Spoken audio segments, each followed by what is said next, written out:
Can we use the screen capture of my text exchange with her at 3:00 in the morning for our promotion of our Sure. Wait, what is it again? Did you send it to me? It's her texting me 3:45 in the morning, making sure I'm at the airport, and I go, Mom, it's 3:45 in the morning. My flight is until 10 a.m.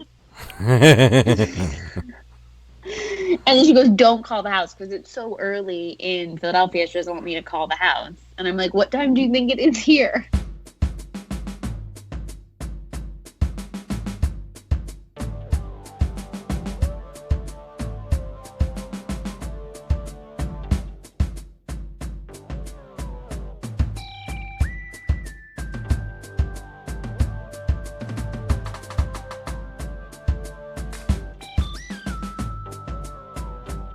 Here we are, and welcome to a high-octane episode of the Friday Night Movie Podcast.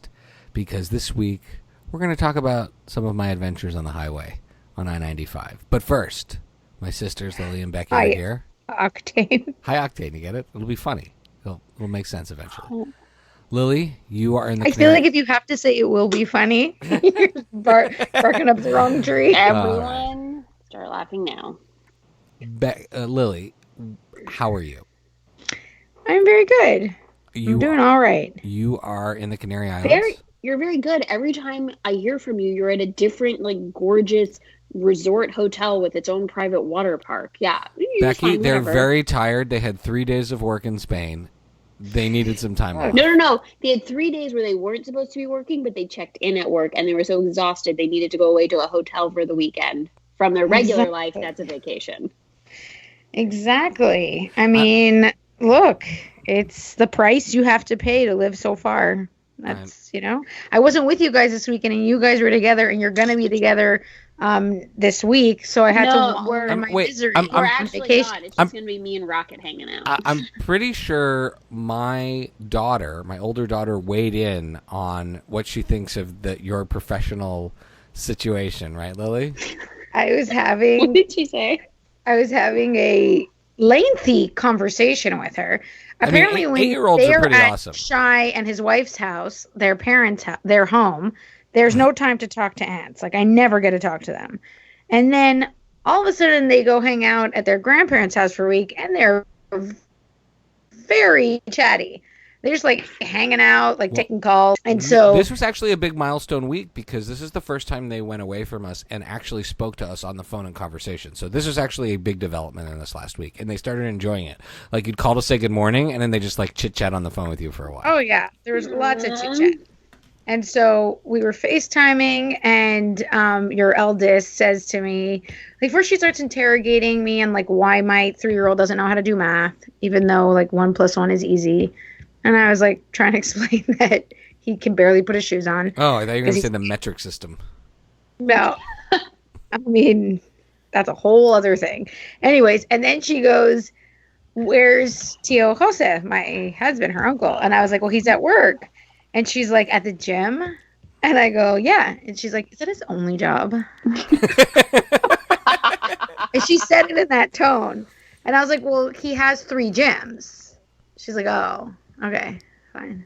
It was amazing. Dude. Amazing. All right, Becky, you are in Philadelphia because this is going to be for those listening, this is going to be a real family catch-up kind of episode because Becky is on the mainland in the Northeast, and we've been attending family activities. How are you doing? I'm only 2 days in, and I'm so deeply fatigued. It's your chest hurts when you're trying to talk because you're so tired. You hit the ground running. You went straight to a family, a massive family wedding. No, family dinner. Becky showed up. Dinner, and then the next day a huge wedding. Then it was a big brunch all day with all the babies and cousins at Jackie and Brian's. We had that all day, which was amazing. And then we came back and had to get ready for the wedding right away. There was no stopping. And then the wedding all night. But thank God, bless my child. If she gave me one gift, it's that she slept till 8:30 this morning. So, yeah, I do deserve a mazel for that. Thank you. But yeah, I'm fatigued, but I'm super happy. It's great to be here. So just to set the scene, we were visiting. It was our cousin Erica and Mike's wedding, or Erica's wedding. She's marrying Mike, who is a huge Fish fan, by the way, which for me is a big deal because this is essentially now there's 2 in the entire family of 70 plus cousins. Him and me.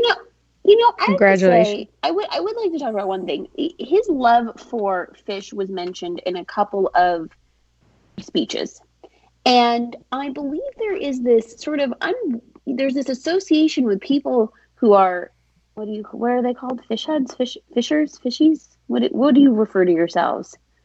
You fish groupies. Is there like a term? I don't know. I mean, fans is a word, or fish heads. Fans with a PH. Fish heads, like deadhead. It's like, you're just bumming around, and then you found this wonderful woman who like turned you into a man, and people fall. And I'm like, wait, didn't like they all like the Trey wasn't one of like his big.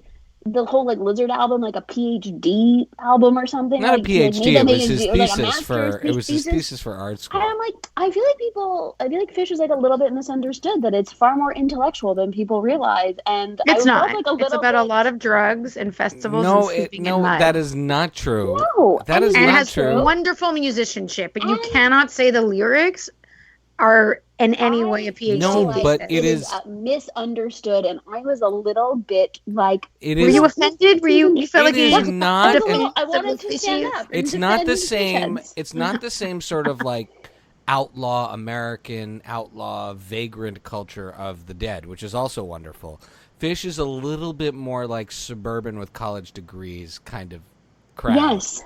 Thank you, and I wanted to. Like, there's a lot of people with advanced degrees at a Fish show, whereas there are those at a Dead show also. Anyway, so I wanted to come to the defense of Fish heads out there and say I feel like you're a little misunderstood.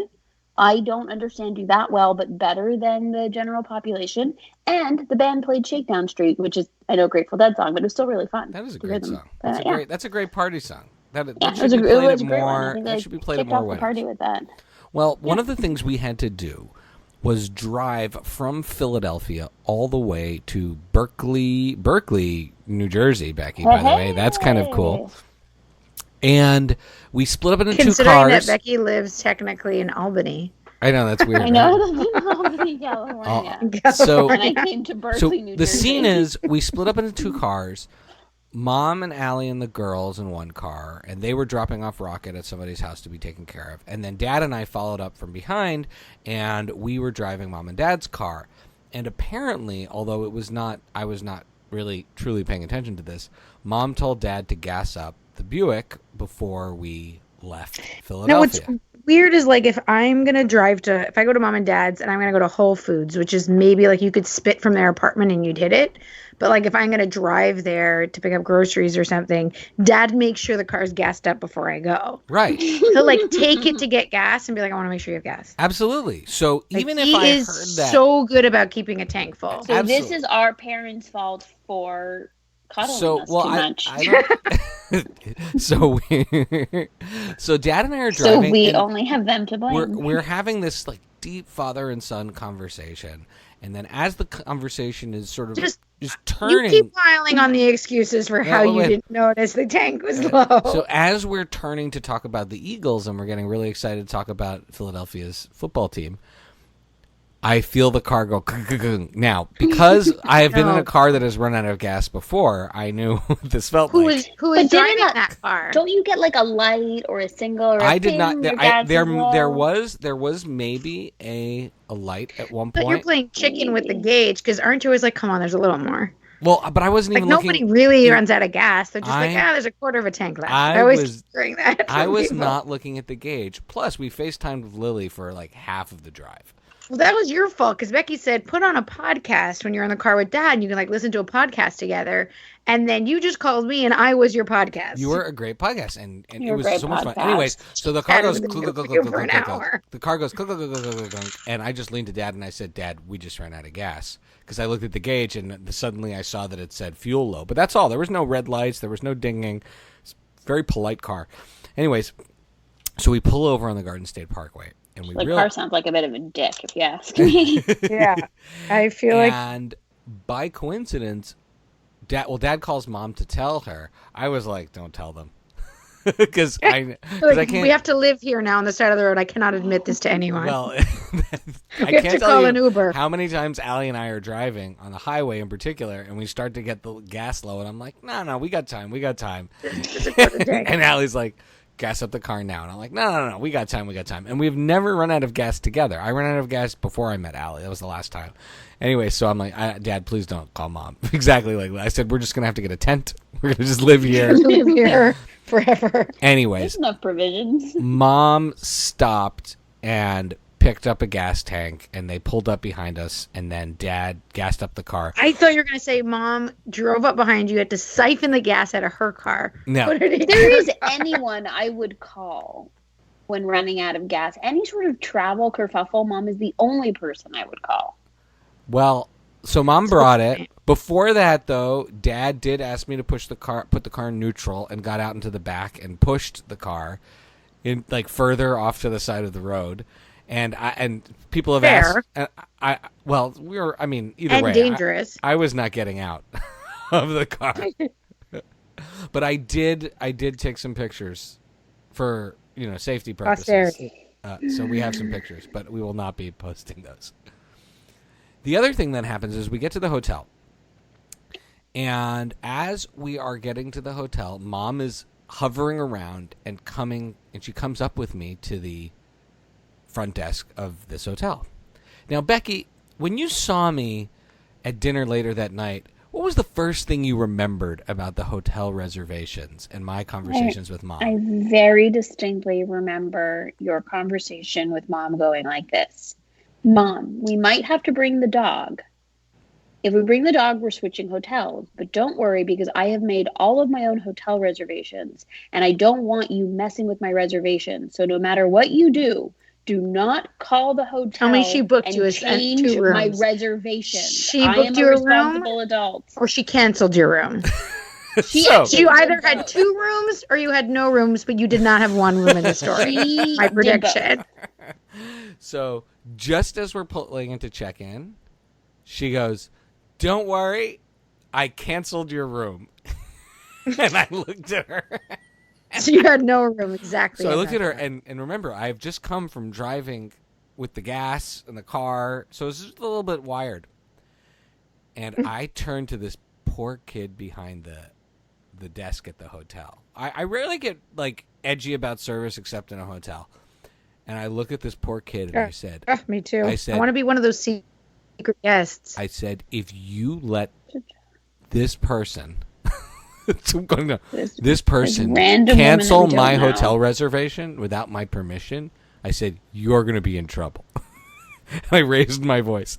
And then Mom... You were like, if you let this stranger, this crazy lady, just call and cancel other people's reservations. And then so Mom says, no, you're on my reservation now, and I got the rooms upgraded, and I'm sort of listening to all this thing, and I'm like, Mom, I gave you one instruction. Do not cancel my room. But you got the upgraded room. I didn't know. So in the end, it took a while for that to sink into my head, because then I turned around to this guy, and I said, I got a question. Who else is allowed to cancel my room? Can anybody just call and cancel my room at this hotel? Is that how this works? And he's heart was sinking. Often she knows better. Yeah, but sometimes she's one step ahead. No, like I said to Shai earlier on, when I see Mom drink a regular cup of coffee, I get the heart palpitations. Things are going off the rails. As soon as that woman goes, actually, pour me a regular. Yeah, shit's gonna get crazy. Yeah, that's true. So and she had a regular coffee before she drove to Jersey, and she probably got and she there says and just it as if she's having like a line of cocaine and a Red Bull. She's like, just give me the regular. I'm gonna have a regular coffee. And you're like, whoa, oh my god. And then she acts like she's had a line of coke in her Red Bull. But she gets so serious. And then she kept trying to get me calm, as if she was like, Shai, please. I wasn't yelling, but I was agitated. And this is now this is where I start to feel guilty, because let's remember, Mom for an entire week had taken care of my children. Up at her apartment. This is where I start to feel guilty that I was so rude to Mom. That's Becky's And for the record, my therapist says I can be more compassionate with myself, and I don't have to. I'm allowed to. I'm allowed to be paying her a lot of money. You must be paying her a lot of money to hear exactly what you want to hear. Good for you, so right? That therapist is like, there's a check on the table. This woman needs to hear what this woman is pregnant. She wants to hear. And this woman is pregnant. So Mom watched my kids for a week. And by the end of it, my kids were exhausted, right? They had done museums, they had done so many things that they forgot what they did at the beginning of the week. And I just turned to Allie and I said, Allie, imagine my mom with a 30-year-old's energy, like being my parent. Imagine, this is why my sisters and I played together on our own, because if we didn't look like we were entertaining ourselves, we'd have to do all those activities. You'd end up at like the, whatever, Temple of Dendor. The Dead Sea Scrolls, everyone. We're going to see the Dead Sea Scrolls. For sure. I went back as an adult to see the Dead Sea Scrolls. Just as boring as when you were a kid. Haven't changed much since the dawn of time, or however old they are. Same. All right. Speaking of laughing, let's get into some pop culture stuff. Big trailer broke this week for a movie I'm not sure if any of us want to see, but I think it's warranted. I feel like I didn't even, it's so funny how much you're still my big brother. Because, like, I went to go see a movie, and we're walking down the hallway. When you go to see a movie, there's posters for new, like, movies that are going to come out or whatever sometimes. And the Joker poster's up on the wall. And Jose goes, "Oh, wow, Joker looks so cool." It's like, Shai doesn't want to see it. Let's move on. Why are we having this conversation? Shai's not interested. Just keep walking. And then you send me the trailer, and I'm like, "Oh wait, are we interested in this? We are."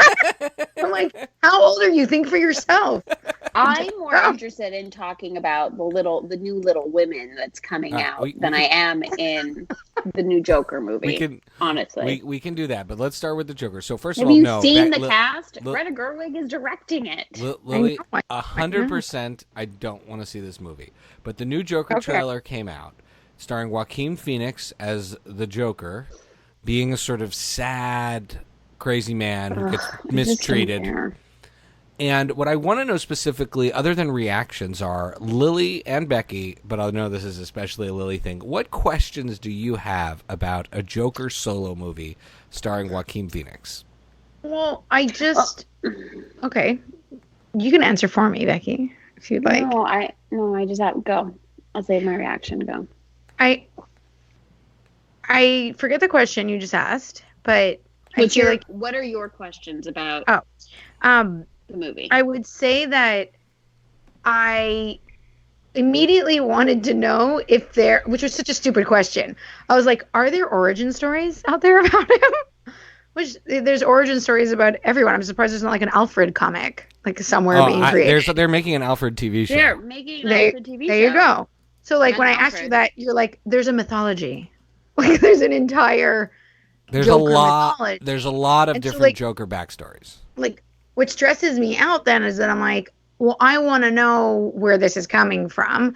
And then obviously it's going to be like an amalgamation, I guess, because it's not one, right? It's supposed to be based on the Killing Joke, that comic, but whatever. Clearly they're using bits and pieces and then making their own. You know where I think it's coming from? And this is why I'm like, I don't care right now.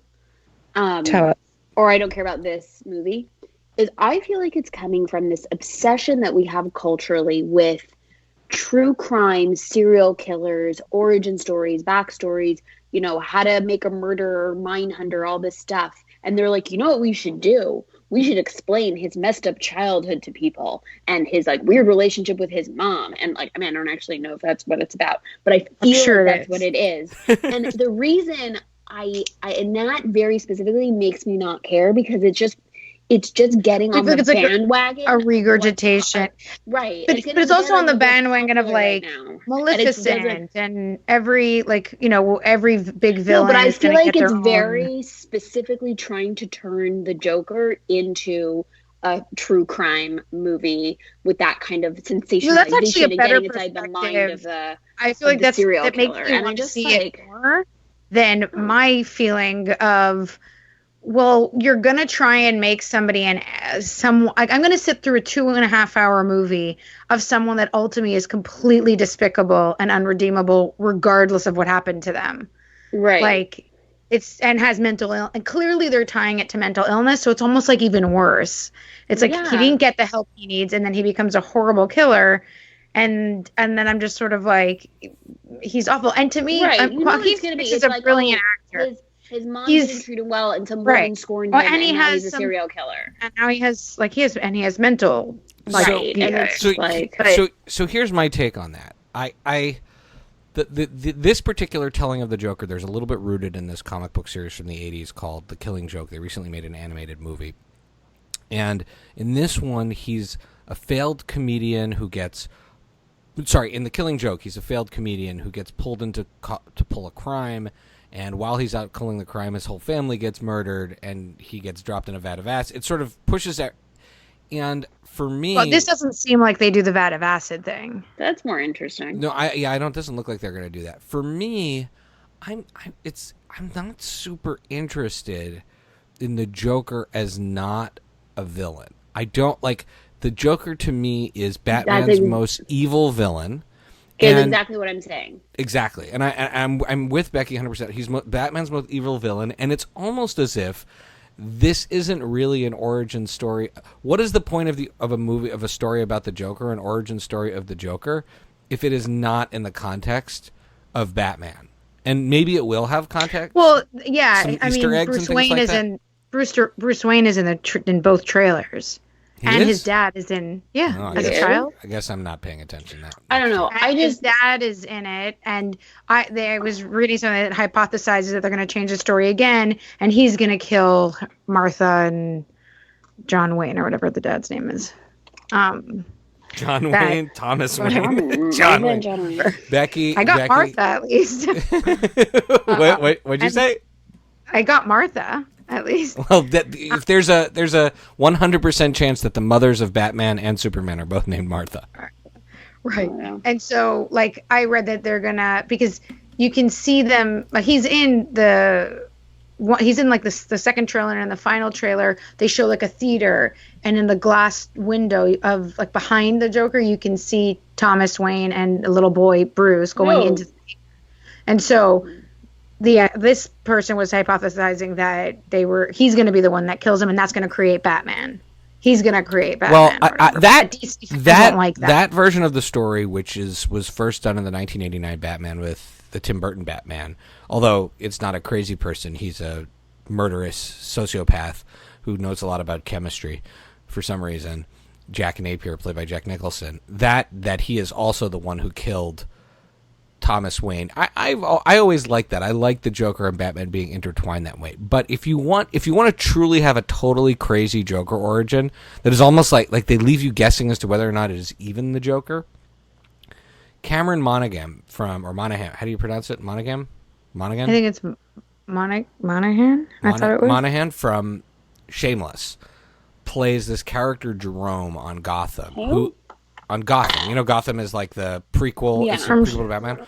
He plays, and his character is a spin on the Joker. They don't make it 100% clear if he is the Joker or the person who inspired the Joker, at least at the point that I watched the show. I didn't watch all the way to the end. And he's actually, to me, one of the best, craziest alternate versions of the Joker they've ever created. So that I'm more interested than a movie that's just falling around the Joker. However, all this being said, the reports from the Venice Film Festival is that this movie got an 8-minute standing ovation, and Joaquin Phoenix gave the performance of a lifetime. It premiered at Venice Film Festival, yeah. But I think I would imagine Joker origin films even better, made by Todd Phillips, who made The Hangover, which does not make any sense to me. But that's a whole other thing. The point is that another dimension. I guess. I mean, Joaquin Phoenix can do anything. He's clearly a brilliant actor. So if he, pulls a Heath Ledger and looks like he's crazy on the screen and everything, you can, I'm sure, eat it up. And you got Robert De Niro to play off with, who's Robert fucking De Niro. And that's all. I'm sure that's all great. I can't imagine. I don't know. I read that Todd Phillips said, and I made a movie that I wanted to make, like a version that I wanted to make. If you don't like it, don't worry. Another one will be made by somebody else in about 5 minutes. That's how these things work. It's going to get remade, and I just did what I wanted. So just hang out if you don't like it. That is a great perspective. Pretty funny. And that actually, I'll say, is a great new, bold area of the world of comic book movies. At a certain point, the comic book movies, these are not comic book movies anymore. These are not, I mean, they're not superhero movies anymore. They're definitely not superheroes. They're essentially the equivalent of the Snow Whites and the Hans Christian Andersen stories, just a new take on them, right? They're like also, the folklore. There's no definitive story anymore. There's nothing that represents one story. Well, like, there's versions of things now. Yeah, exactly. And comic book writers have fun creating these alternate versions. This isn't like Star Wars, which is a wholly different story. Have you guys, by the way, seen the new Star Wars trailer with the Dark Rey? I saw it on with the what? I did. With Rey. I have not watched the trailer because I'm just not emotionally ready. I just want to say I watched the trailer on the big screen, but it was the one I had already seen. No, there was a new one. There's a new one, but I didn't watch it because I'm sort of I'm probably not going to watch another trailer before. I watched the one where she like flips over the. So there's a new one. There's a new one that shows a dark Rey with a red lightsaber that's like a switchblade lightsaber that turns into a two-sided lightsaber, and I just want it known dark, like that the bad guys. For the longest time, I have said that the Skywalkers and maybe Rey were created by the dark side as weapons, and I believe that Rey is a clone of Rey. And I'm just saying it now. I've been saying that was a possibility for a long time, and that one of the weirdest things that I have said all along is that you heard it here first, people. Is that if you rearrange the name, I said this a long time ago. If you rearrange the name Kylo Ren, it phonetically spells Rey clone. Just saying. Ooh, look at you! And the end Deep of the Last web Command, the Timothy Zahn book, The Last Command, Luke Skywalker fights a clone version of himself. So I think they're going to lift that to make fans actually enjoy this movie, and Rey's going to fight a clone of herself. Cool. So, but and I'm cool with that. It doesn't have to even be a surprise or a twist. That's awesome. Ray Clone with a K. Got it. Ray Clone. Yeah. Got it. Okay. But I said that when Force Awakens came out. I was like, I think that's what they're telling us here. Okay. Let's get into our subject of the week, which our subject of the week is actually, you know what? We got such great feedback on reading the 50 Netflix episodes. Because people need some Rex, man. There's just too much shit There's out too there. much. Exactly. Sometimes there's a drought. But right now, right, there's a drought, but sometimes it's show-overwhelming, right? You're show-overwhelmed, and you need someone to just like help you pick, and it's just so much stuff. And so we went through the 50 best movies on Netflix according to the New York Times. Now we're going to read other articles to the audience. No, just kidding. We all came with Rex, and ideally we all came with Rex that we have not mentioned before, sort of. I mean, at least I did, and you guys didn't. But we all came with Rex of things we're really interested in right now. Which one of you guys would like to go first? Try you go first. All right. So number one. Yeah, you go first. Number one, I saw Ready or Not in theaters. Blech. I saw Ready or Not in theaters, starring Humana. Get your voice going. Samara Weaving and Adam Brody and Melanie Scorfano. Melanie Scorfano. Is that weird? Why haven't I heard of this movie? So this is a horror comedy that was an hour and a half long. How did this not go straight to Netflix? It did it anyways. It's kind of a movie made for $6 million. It's already made 20. It was amazingly. I heard it's really good. It was amazingly great. Well paced. No stupid downtime. Allie and I definitely jumped and were scared. Like we went in. It's like when you go on a roller coaster and you're going to have fun. Like we went in to have fun as if we were riding a roller coaster. And so we got scared, but it also had some amazing laughs. It had a little bit of gore, but not a ton of gore. And it also had that sort of funny way the Evil Dead movies and the way maybe some of the Tarantino stuff has just like humorous violence in a way. Mm-hmm. And also the character, the main character, this woman is wearing a wedding dress and yellow Converse for a big chunk of the movie, and to me, that strikes me as that could be. Isn't a bit too Kill Bill like? No, because she's not an actual bride in and she's wearing a yellow. Anyways, she kind of in a either way. To me, there's a real cosplay opportunity there with her but also one thing that I know you guys will really appreciate is this movie comes off super Canadian. Oh yeah, Donnie from Orphan Black is also in it. Oh, love me some Donnie. So everything in it seems super Canadian, and I highly recommend it if you like a good horror movie and if you like a horror comedy. And it was totally worth seeing in the big screen because it keeps your attention. The next thing I am watching on Netflix is, and I welcome your thoughts on this, The Dark Crystal: Age of Resistance. Now, we're going to do a proper episode with Rachel, the pink rabbit from the We Don't Know What We're Talking About podcast. But I started watching that, and so people who are listening, if you want to catch up and be part of the conversation later, I recommend you start it. Lily, you watched a little bit of it as well? I did. What'd you think? I did. I think... Is it a movie or a show? It's a show, which confuses me. It's a prequel to the Dark Crystal. It's a prequel. Yeah. God, then I definitely don't know what the Dark Crystal's about. Because I blocked it out of my mind when I had to see it as a child. So I will say that it's fascinating the way they've like clearly been able to, with like modern special effects, create the puppets and the characters. I mean, they're real puppets for the... Right, like doing like such an homage to like the original like Jim Henson massive amount of talent. And it doesn't seem like there's like, of course there's like CG and stuff like that for effects. They live on like a made up planet, but it's pretty impressive, you know, the amount of puppetry. The practical work that went into that is extraordinarily impressive. But I'm like, you know, this got a show. Like this. Oh yeah, there's 10 hours. Like there's 10 hours. I just feel like I would have been happy with like a remake or a one prequel movie. I don't know if I can. I don't, because like the first 10 minutes where you got Sigourney Weaver narrating like their lore, and I was I loved the sound of her voice, and I was like fascinated. But then when the actual show started, I was like, "What is happening here?" I wish I was in that pitch meeting, just to listen to how they convince someone to do. Yeah, but I'm excited. I'm excited for them. So if it's worth paying attention to the original. I watched the original when this was announced, so a couple years ago, and they have the same Skeksis who are the bird-like creature bad guys. Right, they're like vultures. Who were in the original film.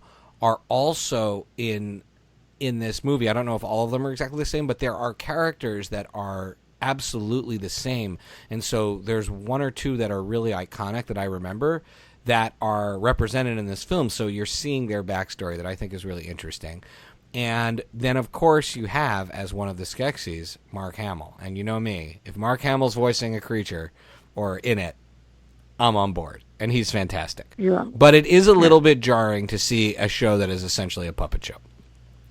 Okay. Yeah, I guess. Because it's definitely not for kids. So I'm like, well, I tried watching it with my kids, and it scared the living daylights out of them. No, yeah, even the good guys are very scary looking. So there is definitely in the first episode there was definitely a monster that got like dark from the Dark Crystal and like bit off the wings of one of the Gelflings, and my older child was like, "Nope, I'm out. See you later." Yeah, stay alone with your puppets, Dad.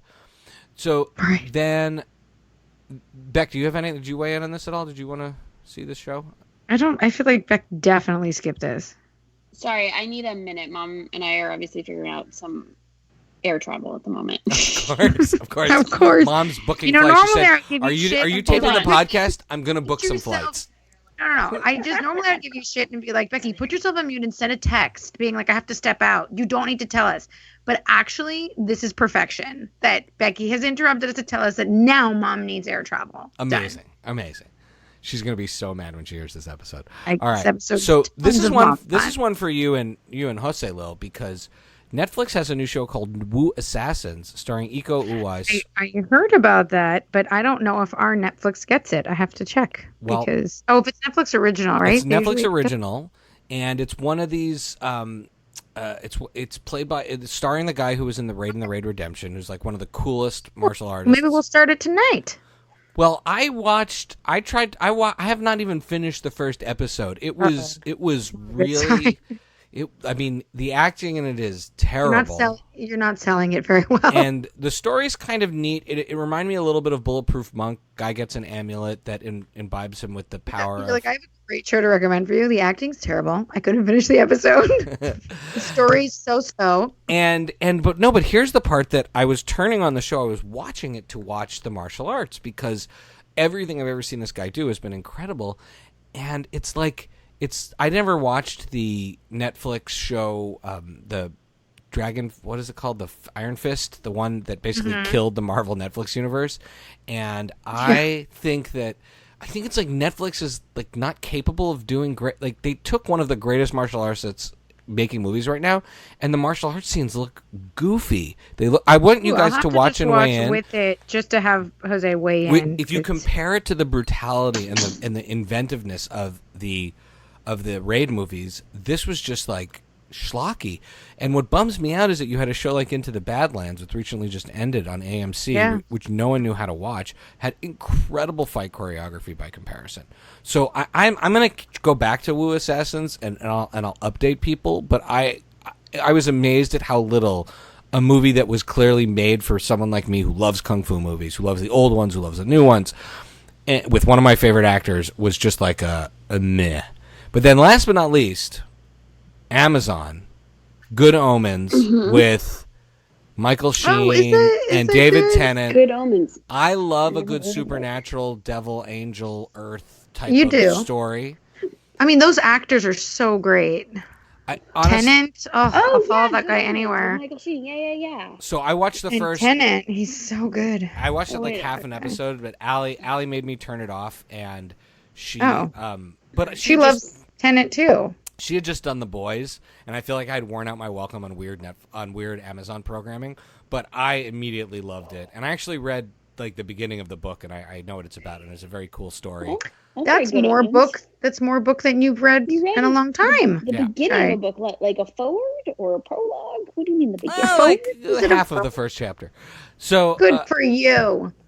Good for you. So anyways, Dark Crystal, Wu Assassins, Good Omens. These are all shows that I'm kicking off that we will be reporting about more later. Becky, over to you. Okay, so I know Lily has seen. I haven't finished the season, but I am almost done. Killing Eve season 2. I really like it so far. I like how they're changing it up. Not believable at all. Not that the first season was believable. It's so highly stylized. It's so highly unbelievable. But I actually am really enjoying it. I mean, I don't know how much you want me to say because I don't want to ruin anything about it. Are you going to watch it, Shay? Is that something you watched? Yeah. Oh, absolutely. I love. I think it's a great continuation of the story. I actually think they're doing a pretty decent job at some character development. I don't want to say anything because I truly don't want to ruin it for Shy because I think it's interesting where they go with the characters. I will say the second episode of the season is still so far my favorite episode. It's hilarious. Is it a musical episode? Like, what's the? Villanelle. I would say it's irony. I would say it's just like very ironic. She essentially gets herself basically reverse kidnapped. Like she trying to con someone and then accidentally gets herself like kidnapped by a crazy person, and it's hilarious. All right, I like that. That's cool. Yeah. So it's pretty great. So I'm really liking that. And it moves very like it doesn't stay in one place too long this season. So on its toes. And I don't really care that I'm in my head. I'm like, I don't think the government would ever really operate like this and let people do the things they're doing. They keep on just saying, "Oh, we're doing this off the books. We're doing this Cold War style, so no one knows." And you're like, "Sure, whatever your reason is, it makes a good story. Good enough for me." Yeah, like that's basically like there's like 2 throwaway lines. It's not. Like, this is an. It's not real. It's not like this is also. It's not like a BBC like drama about MI6, which is paperwork, and then every once in a while there's a chase, like once a season. Like it's not one of those shows that Dad likes. It's a lot of made up stuff. A lot of definitely not the how ending. I'm not gonna say anything, but we will discuss when you get to the ending. When we're all done. Now the other show I started, there's only a couple episodes out. is a new HBO show created by Danny McBride called Righteous Gemstones. It stars. We talked about it.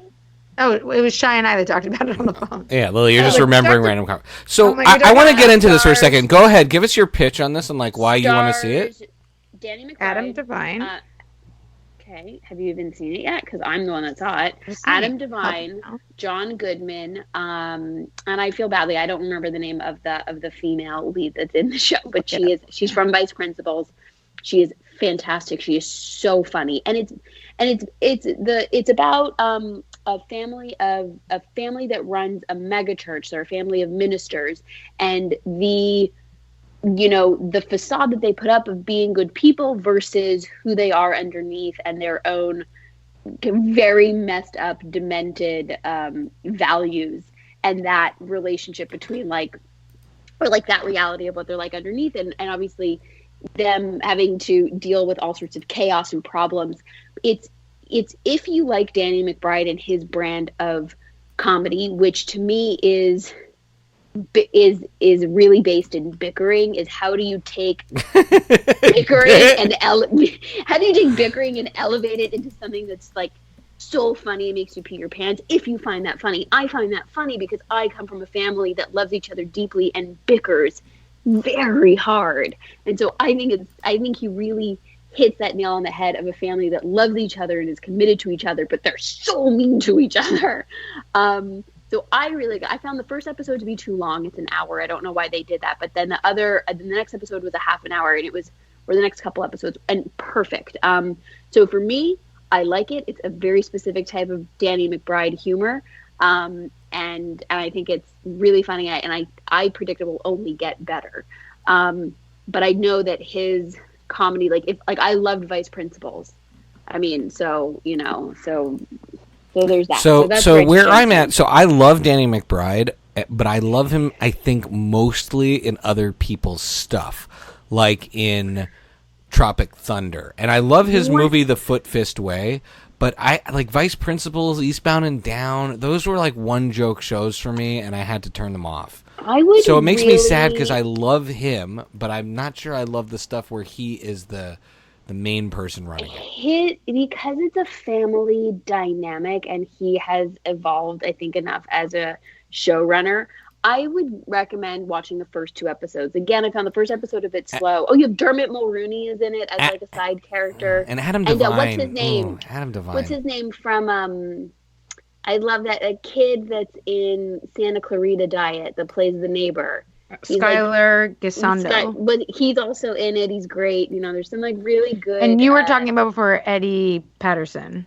She's from the sister. She's Edie Patterson. Edie Patterson. She is really funny. And it's sort of like I don't watch the show Succession because it just seems very unpleasant. It's about that rich family with all the weird interfighting and messed up. But what that show's about. I have seen a couple episodes, and you see Righteous Gemstones, and Righteous Gemstones feels like the funny version of it. Like if they were. I am happy that Kieran Culkin has a career. That makes me happy. I don't have to see the show, but I'm just happy. And people love Succession. It's just not for me. It just stresses me out too much. This is like that, but it's just it's Danny McBride being absurd and bickering and very silly and. All right, so Becky, you have convinced me to try this show out. Thank you. Sure, I'd give it a couple eps, and it still might not be for you, but for sure, at least get to the second or third episode. Those ones are really, really great. All right, I'm there. Lily. I'm gonna say that I didn't get a chance last week to mention that on the 50 new Netflix movies that the New York Times recommended. I think they could have gone with a solid 30. I feel like they were 20 overstretched there. But some of them you were just you obviously, oh my God, somehow my Siri just popped up and said, that's not nice. Jeez. Sorry. I apologize. Anyways. Always listening. Siri's always listening. For real. You're definitely gonna. Now I'm just gonna get male grooming advertisements. But I will say that I do not recommend on that list. Just doing you all a favor. Like Becky did not recommend Deliverance. I don't recommend Clockwork Orange. I'm sorry. Did you rewatch it recently? That's a really Oh, God, no. I mean, I truly hate that incredible. movie. I truly hate that movie. Becky, do not pretend like you like that movie. No, it's traumatizing. I hate it. And I just feel like if you're sitting there and you're like, oh, that's a classic, I should watch it. You don't need to. You really, it's gross. It's a really good book. Yeah, the movie is very upsetting. But I do recommend, if you're feeling saucy and you kind of like want to lay back and watch something very European or actually Mexican, that's not true. I think it's Mexican, not European, with your partner or just on your lonesome, Y Tu Mama Tambien is on that list, and that is one of my favorite movies. Mexican, yeah, but the main actress is Spanish. I think that's why European came to my mind. But Diego Luna and obviously Gael Garcia Bernal are Mexican, and they're like just young, like I don't know, I think they're over 18, obviously, but maybe in their very early 20s, and it's a great like kind of coming of age story. It's definitely not for children. Don't watch it with your parents. Don't watch it with your parents. It's quite graphic, but it's a really cool coming of age story if you don't mind, watching something with subtitles, which I encourage everybody to do. There's some amazing foreign films out there, and they were Spanish. Or maybe you do speak Spanish. This is true. And I feel like it may be one of the only foreign films on that list.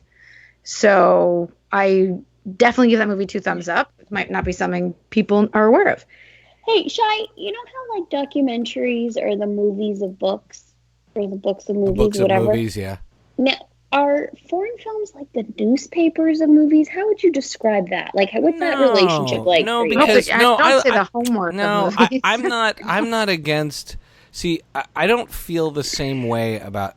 So documentaries are boring no matter what language they're in, unless they're a rock and roll documentary. But that's not true. I mean, there are great documentaries. Oh, have you seen Documentary Now? Because you might really like that. Oh, that's it. Yeah, I've seen that. Yeah, there's this great like multi-part episode about the fake documentary show. It's a fake. And each episode is done in a different style of documentary. I feel like Fred Armisen is in it. Is he? It's Fred Armisen and Bill Hader that did it together. And they have this one that's like it's like a 2-parter about, and it's a fake rock documentary about like a band from the 70s It's great. But for me, the foreign film, I would say the foreign film, the part is that I have to read the subtitles. Then it becomes a reading exercise. But I'm not like against, like I love Money Heist. I love Pan's Labyrinth. I love all the Raid Redemption movies. But I don't go out of my way to watch like a French foreign film because that style of film is not a style of film I like. But if you're telling me Guillermo del Toro is going to do a Spanish language movie, I'm watching it. What you're saying is that across your multi-international zones, you maintain the style of movie you like. So, or I maintain the style of movie I don't like. How about that? I'm not interested in a documentary about the meat industry in English or Norwegian. But I love the movie Troll Hunter, which is a Norwegian movie. That's a great movie. Which is hilarious and crazy. Not to be confused with Troll Hunters. The cartoon. Troll Hunter is amazing and hilarious. I see what you're saying. I like quirky rom-coms, and Spain has a ton of those. So if anybody wants some like very cute, fun rom-coms in Spanish, just hit me up because there's some great movies out there. Give us an example. There's one that's called so there's like a slang word for having sex, like screwing, I guess.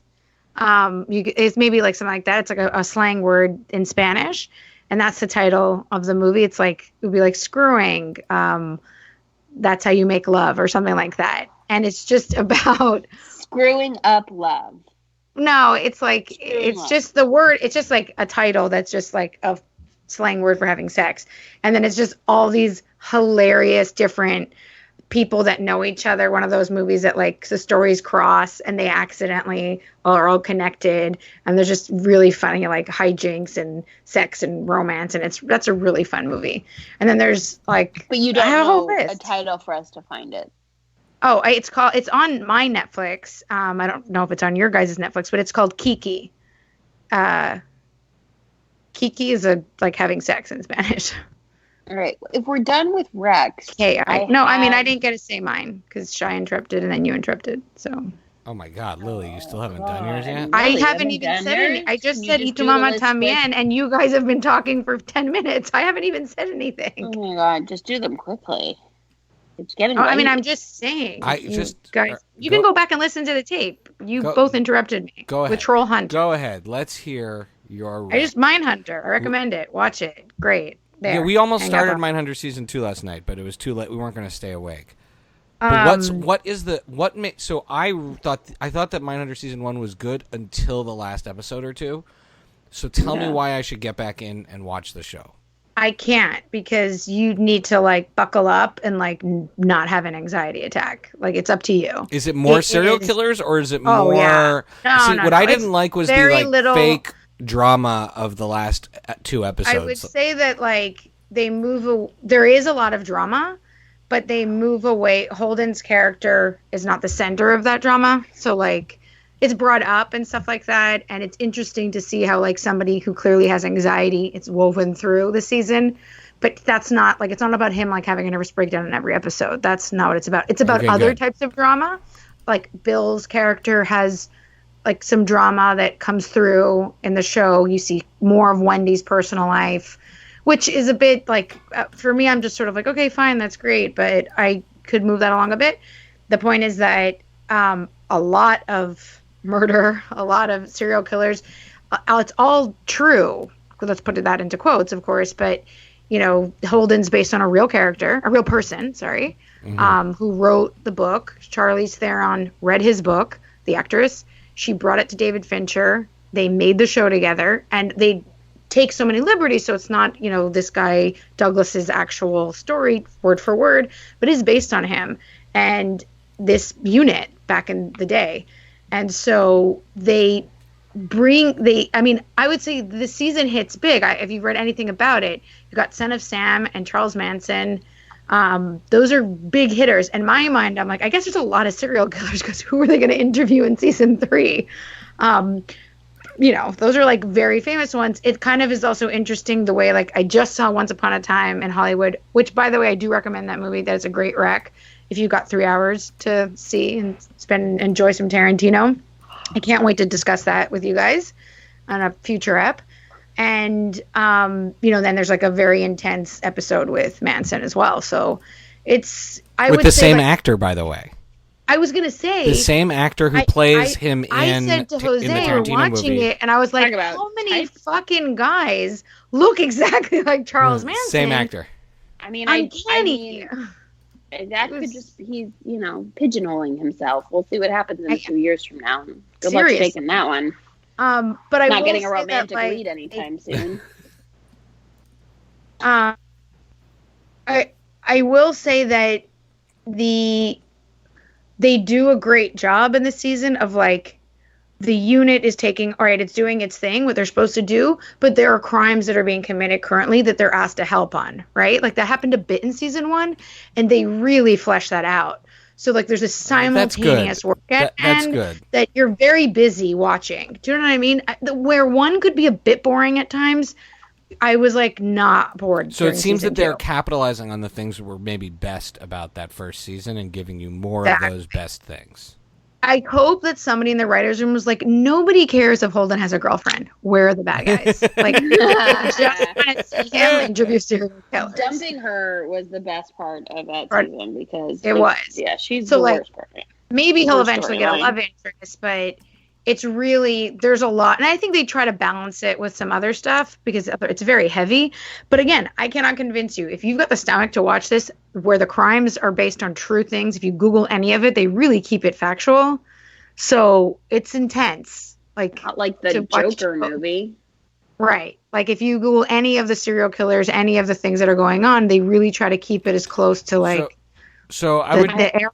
And it's intense. That's awesome. Well, we will be checking it out. Now, I'll say the actor that is playing Manson in Mindhunter and in Once Upon a Time in Hollywood is Damon playing him Harriman.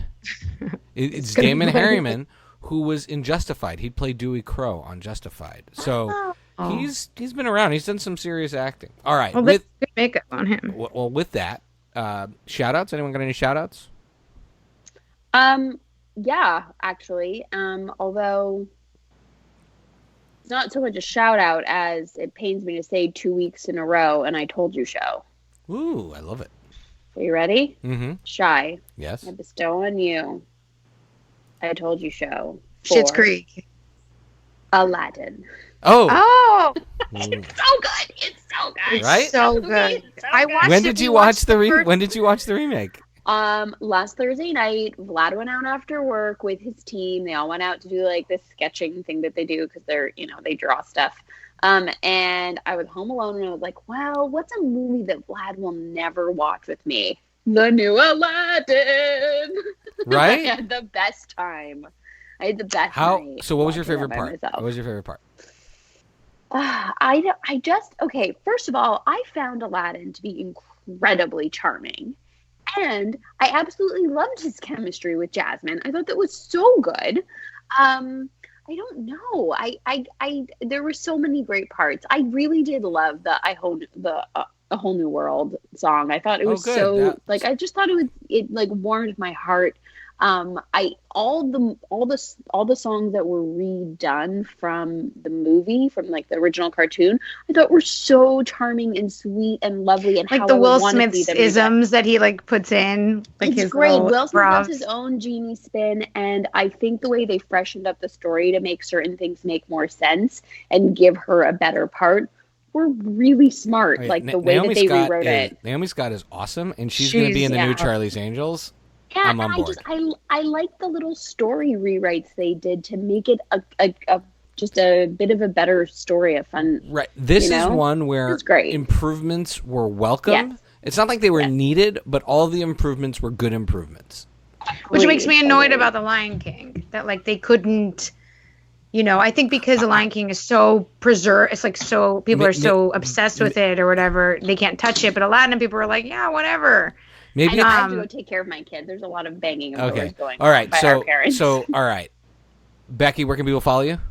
At PaperBK Princess on Twitter. I'm not going to lie. I mostly tweet at airlines to complain about things. But you are more than welcome to send me a message. I'm just going to quick shout out to Lons because she's my TV guide. And if she doesn't tweet which new shows are on in terms of like the stuff that I like to watch, then I wouldn't know that they were on. So thank you, Lons.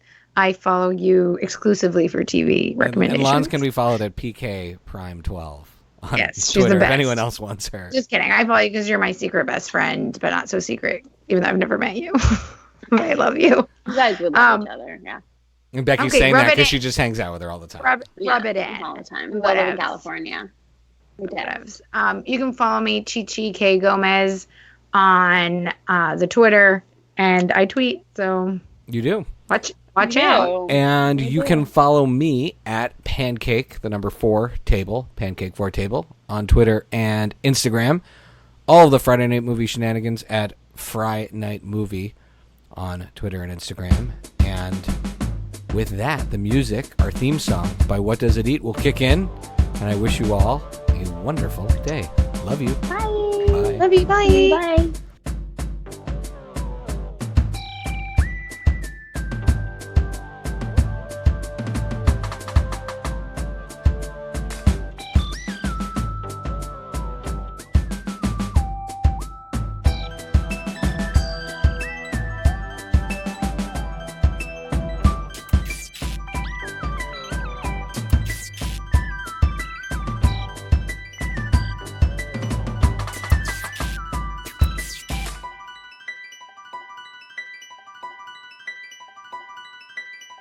There's 300 people there, but it was cold. I can sense freezing. How much air conditioning was pumped into that? It was so nice. I can sense when Allie raised, like when it's 73 degrees in my house. I'm like, what the hell? Well, 73 is very hot. Mom and Dad keep it, I think, at like 78. We're 78? It was like 85 degrees and dry. My eyes, I had to lubricate my eyes for 45 minutes. Mary woke up from her nap like in one of those full sweats where her head was sopping wet, where it looks like she had a fever that just broke, crying hysterically. And Mom's like, "Do you think she got too hot?" I'm like, "I don't know, Mom." I thought I had strep throat after an hour there because I got so dry.